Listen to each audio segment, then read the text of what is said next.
दोस्तों आज हम पढ़ेंगे पुत्र प्रेम, जिसे लिखा है मुंशी प्रेमचंद जी ने। तो चलिए शुरू करते हैं। बाबू चैतन्य दास ने अर्थशास्त्र खूब पढ़ रखा था। अर्थशास्त्र यानी कि इकोनॉमिक्स। और केवल पढ़ाई नहीं था बल्कि उसका व्यवहार भी वे करते थे। वे वकील थे, 2-3 गांव में उनकी ज़मींदारी भी थी, बैंक में भी कुछ रुपए थे। ये सब उसी अर्थशास्त्र के ज्ञान का फल था। जब कोई खर्च सामने आता तब उनके मन में पहला प्रश्न होता था, इससे स्वयं मेरा कुछ लाभ होगा या किसी अन्य पुरुष का। यदि दो में से किसी का कुछ भी फायदा न होता तो वे बड़ी निर्दयता से उस खर्च को टाल देते थे। बाबू साहब के 2 पुत्र थे। बड़े का नाम प्रभुदास था, छोटे का शिवदास। दोनों कॉलेज में पढ़ते थे। उनमें केवल 1 क्लास का अंतर था। दोनों ही चतुर होनहार युवक थे, किंतु प्रभुदास पर पिता का प्रेम और लगाव थोड़ा अधिक था और उनको प्रभुदास से बड़ी बड़ी आशाएं भी थीं। वे प्रभुदास को इंग्लैंड भेजना चाहते थे, उसे बैरिस्टर बनाना चाहते थे, बैरिस्टर यानी कि वकील। परंतु कुछ ऐसा हुआ कि प्रभुदास को बीए की परीक्षा के बाद ज्वर आने लगा। ज्वर यानी कि बुखार आने लगा। डॉक्टरों की दवा होने लगी। 1 महीने तक डॉक्टर साहब आते रहे पर ज्वर में कमी ना हुई। फिर दूसरे डॉक्टरों का इलाज होने लगा पर उससे भी कुछ फ़ायदा नहीं हुआ। प्रभुदास दिनों दिन कमज़ोर होता चला गया। उठने बैठने की शक्ति भी नहीं थी। यहाँ तक कि परीक्षा में फर्स्ट डिवीज़न पाने के बाद भी उसके चेहरे पर कोई खुशी नहीं दिखाई दी। वह सदैव गहरी चिंता में डूबा रहता था। उसे अपना जीवन बोझ सा लगने लगा था। एक रोज़ चैतन्य दास ने डॉक्टर साहब से पूछा, यह क्या बात है कि 2 महीने हो गए और अभी तक दवा का कोई असर नहीं हुआ? डॉक्टर साहब ने उत्तर दिया, मैं आपको शक में नहीं डालना चाहता। मेरा अनुमान है कि इन्हें टीबी की बीमारी हो गई है। चैतन्य दास ने चिंतित होकर कहा, तपेदिक? डॉक्टर ने कहा, जी हाँ, उसके सभी लक्षण दिखाई देते हैं। डॉक्टर ने खेद प्रकट करते हुए कहा, यह रोग बहुत ही गुप्त रीति से शरीर में प्रवेश करता है। चैतन्य दास कहते हैं, मेरे खानदान में तो यह रोग किसी को न था। डॉक्टर साहब फिर कहते हैं, संभव है मित्रों से इसके जन्म कीटाणु मिले हों इनको। चैतन्य दास कई मिनट तक सोचने के बाद बोले, अब क्या करना चाहिए? डॉक्टर, दवा करते रहिए, अभी फेफड़ों तक असर नहीं हुआ है, इनके अच्छे होने की आशा है। चैतन्य दास, आपके विचार में कब तक दवा का असर होगा? डॉक्टर कहते हैं, निश्चय पूर्वक नहीं कह सकता, लेकिन 3-4 महीने में ये स्वस्थ हो जाएंगे। जाड़ों में इस रोग का जोर कम हो जाया करता है। चैतन्य दास, अच्छे हो जाने पर ये पढ़ने में परिश्रम कर सकेंगे? डॉक्टर साहब कहते हैं, मानसिक परिश्रम के योग्य तो ये शायद ही हो सकेंगे। चैतन्य दास फिर कहते हैं कि किसी सेनेटोरियम, पहाड़ी स्वास्थ्यालय में भेज दूँ तो कैसा हो? डॉक्टर कहते हैं, बहुत ही उत्तम। चैतन्य दास तब कहते हैं, तब ये पूरी तरह से स्वस्थ हो जाएंगे? डॉक्टर कहता है, हो सकते हैं, लेकिन इस रोग को दबा रखने के लिए इनका मानसिक परिश्रम से बचना ही अच्छा होगा। अब चैतन्य दास निराश भाव से बोले, तब तो इनका जीवन ही नष्ट हो गया। गर्मी बीत गई, बरसात के दिन आए। प्रभुदास की दशा दिनों दिन बिगड़ती गई। जब थोड़ा ज्वर कम होता था तब प्रभुदास किताबें पढ़ता, परंतु जब ज्वर का प्रकोप थोड़ा सा भी बढ़ जाता तो जीवन से निराश हो जाता था। किंतु कई महीनों के पश्चात जब उसे विश्वास हो गया कि इस रोग से मुक्त होना कठिन है, तब उसने अपनी जीवन की भी चिंता छोड़ दी। घर वालों से निगाह बचाकर औषधियाँ ज़मीन पर गिरा देता, मित्रों के साथ बैठकर जी बहलाता। यदि कोई उससे स्वास्थ्य के विषय में कुछ पूछता तो चिढ़कर मुंह मोड़ लेता। उसके भावों में एक शांतिमय उदासीनता आ गई थी। चैतन्य दास के मन में रह रहकर शंका उठा करती थी कि जब प्रभुदास ठीक नहीं हो सकता है तब इस प्रकार पैसे को खर्च करने से क्या लाभ। लेकिन वे कुछ तो पुत्र प्रेम और कुछ लोकमत के भय से कि लोग क्या कहेंगे, इस डर से वे दवा दर्पण कराते रहते थे। जाड़े का मौसम था। चैतन्य दास पुत्र के सिरहाने बैठे हुए डॉक्टर साहब की ओर प्रश्नात्मक दृष्टि से देख रहे थे।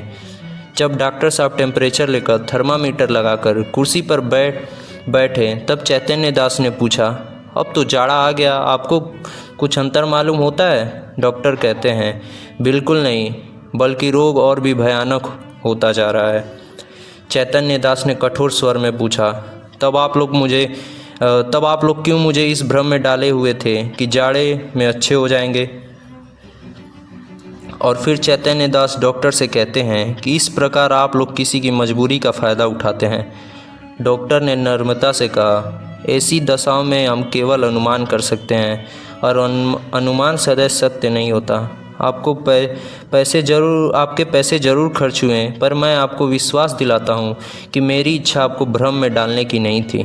शिवदास बड़े दिन की छुट्टियों में आया था। इसी समय वह कमरे में आ गया और डॉक्टर साहब से बोला, आप पिताजी की कठिनाइयों का स्वयं अनुमान कर सकते हैं। अगर उनकी बात से आपको ठेस पहुंचा हो तो उन्हें क्षमा कीजिएगा। चैतन्य दास ने छोटे पुत्र की ओर गुस्से से देखकर कहा, तुम्हें यहाँ आने की क्या ज़रूरत थी? मैं तुमसे कितनी बार कह चुका हूँ कि यहाँ मत आया करो, लेकिन तुमको सब्र ही नहीं होता। दोस्तों, यहाँ बाबू चैतन्य दास थोड़े से डर गए हैं कि कहीं उनके छोटे बेटे को भी यह रोग न पकड़ ले। इस कमरे में आने से शिवदास ने लज्जित होकर कहा, मैं अभी चला जाता हूँ, आप नाराज़ न हो। मैं केवल डॉक्टर साहब से यह पूछना चाहता था कि भाई साहब के लिए अब क्या करना चाहिए। डॉक्टर साहब ने कहा, अब केवल एक ही साधन है और इन्हें इटली के किसी सेनिटोरियम में भेज देना चाहिए। दोस्तों, सेनिटोरियम एक विशेष अस्पताल या संस्था होती है जहां पुरानी बीमारियों या स्वास्थ्य लाभ की आवश्यकता वाले लोगों का इलाज किया जाता है। खासकर 19वीं और 20वीं सदी की शुरुआत में तपेदिक यानी कि टीबी जैसे रोगों के लिए ये संस्थाएं अक्सर ऐसे स्थानों पर बनाई जाती थीं जहां स्वच्छ हवा और धूप भरपूर होती थी, ताकि रोगियों के स्वास्थ्य में सुधार हो सके। फिर चैतन्य दास ने सजग होकर पूछा, कितना खर्च होगा? डॉक्टर साहब ने कहा, ज़्यादा से ज़्यादा 3000, साल भर रहना होगा। फिर चैतन्य दास पूछते हैं, निश्चय है कि वहाँ से अच्छे होकर आवेंगे? जी नहीं, डॉक्टर साहब ने कहा, यह तो एक भयंकर रोग है। साधारण बीमारियों में भी कोई बात निश्चय रूप से नहीं कही जा सकती। फिर चैतन्य दास कहते हैं, इतना खर्च करने पर भी वहाँ से ज्यों कि त्यों लौट आए तो? डॉक्टर साहब ने कहा, तो ईश्वर की इच्छा आपको यह तस्कीन हो जाएगी कि इनके लिए मैं जो कुछ कर सकता था वह कर दिया। आधी रात तक घर में प्रभुदास को इटली भेजने के प्रस्ताव पर वाद विवाद होता रहा। चैतन्य दास का कथन था कि 3000 का खर्च उठाना बेवकूफ़ी है, वो भी पता नहीं प्रभुदास ठीक होगा कि नहीं होगा। शिवदास भी उनसे सहमत था, किंतु उसकी माता इस प्रस्ताव का बड़ी हठ के साथ विरोध कर रही थी। अंत में माता की तिरस्कारों का यह फल हुआ कि शिवदास लज्जित होकर अपने माता के पक्ष में हो गया। बाबू साहब अकेले रह गए। माता तपेश्वरी ने तर्क से काम लिया और पति के मन में प्रभुदास के प्रति प्यार जगाने की कोशिश की। जब बाबू चैतन्य दास न माने तो माता तपेश्वरी रोने लगी। फिर चैतन्य दास ने कहा, अच्छा भाई रो मत, जो कुछ कहती हो वही होगा। तपेश्वरी ने कहा, तो कब भेजोगे इटली सेनिटोरियम में प्रभुदास को? चैतन्य दास जी कहते हैं, रुपए हाथ में तो आने दो। तपेश्वरी कहती है, तो यह क्यों नहीं कहते कि भेजना ही नहीं चाहते? चैतन्य दास जी कहते हैं, भेजना तो चाहता हूँ, किंतु अभी हाथ खाली है, क्या तुम नहीं जानती? फिर माता तपेश्वरी कहती हैं, बैंक में तो रुपए हैं, जायदाद तो हैं, 2-3 हज़ार का प्रबंध करना ऐसा क्या कठिन है? चैतन्य दास ने पत्नी को ऐसी दृष्टि से देखा मानो उसे खा जाएंगे और एक क्षण के बाद बोले, बिल्कुल बच्चों की सी बातें करती हो। इटली में ऐसी कोई संजीवनी नहीं रखी हुई है जो तुरंत चमत्कार दिखाएगी। जब वहाँ भी केवल प्रारब्ध ही की परीक्षा करनी है तो सावधानी से कर लेंगे। पूर्व पुरुषों की संचित जायदाद और रखे हुए रुपए में अनिश्चित हित की आशा पर बलिदान नहीं कर सकता। तपेश्वरी ने डरते डरते कहा, आखिर आधा हिस्सा तो प्रभुदास का भी है। बाबू साहब तिरस्कार करते हुए बोले, आधा नहीं, उसे मैं सब कुछ दे देता जब उससे कुछ आशा होती। वह खानदान की मर्यादा और ऐश्वर्य बढ़ाता और इस लगाए हुए धन के फलस्वरूप कुछ कर दिखाता। मैं केवल भावुकता के फेर में पकड़कर धन का नुकसान नहीं कर सकता। तपेश्वरी हैरान रह गई, जीत कर भी उसकी हार हो गई। इस प्रस्ताव के 6 महीने बाद शिवदास BA पास हो गया। बाबू चैतन्य दास ने अपनी जमींदारी के 2 आने बंधक रखकर कानून पढ़ने के लिए निमित्त उसे इंग्लैंड भेजा। उसे बम्बई तक खुद पहुंचाने गए। चैतन्य दास के घर लौटने से 1 सप्ताह पहले ही प्रभुदास उच्च अभिलाषा के साथ मर गया। चैतन्य दास मणिकर्णिका घाट पर अपने संबंधियों के साथ बैठे चिता ज्वाला की ओर देख रहे थे। उनके आंखों में से आंसू गिर रहे थे। उनके मन में यह कल्पना उठ रही थी कि संभव है इटली जाकर प्रभुदास स्वस्थ हो जाता। हाय, मैंने 3000 का मुंह देखा और हीरे जैसा पुत्र रत्न को हाथ से खो दिया। यह कल्पना उनको पश्चाताप के बाणों से भेद रही थी। रह रहकर उनके हृदय में हलचल और बेचैनी सी उठती थी कि काश मैं उसे सेनेटोरियम भेज देता। उनके अंदर की ज्वाला उस चिता ज्वाला से कम नहीं थी। अकस्मात उनके कानों में शहनाइयों की आवाज़ आई।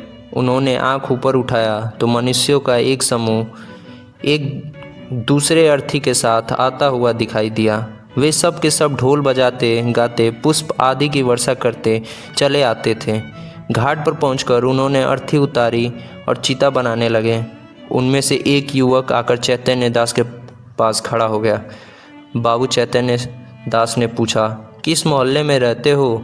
युवक ने जवाब दिया, हमारा घर देहात में है। कल शाम को चले थे। ये हमारे बाप थे। हम लोग यहाँ कम आते हैं, पर दादा की अंतिम इच्छा थी कि हमें मणिकर्णिका घाट पर ले जाना। चैतन्य दास, ये सब आदमी तुम्हारे साथ हैं? युवक, हाँ, और लोग पीछे से आते हैं। कई 100 आदमी साथ आए हैं। यहाँ तक आने में सैकड़ों उठ गए, पर सोचता हूँ कि बूढ़े पिता की मुक्ति तो बन गई, धन और है ही किस लिए? चैतन्य दास उन्हें क्या बीमारी पूछते हैं कि उन्हें क्या बीमारी थी तुम्हारे बाप को? युवक ने बड़ी सरलता से कहा, मानो वह अपने किसी निजी संबंधी से बात कर रहा हो। बीमारी का किसी को कुछ पता नहीं चला। हरदम ज्वर चढ़ा रहता था। सूख कर काटा हो गए थे मेरे पिता।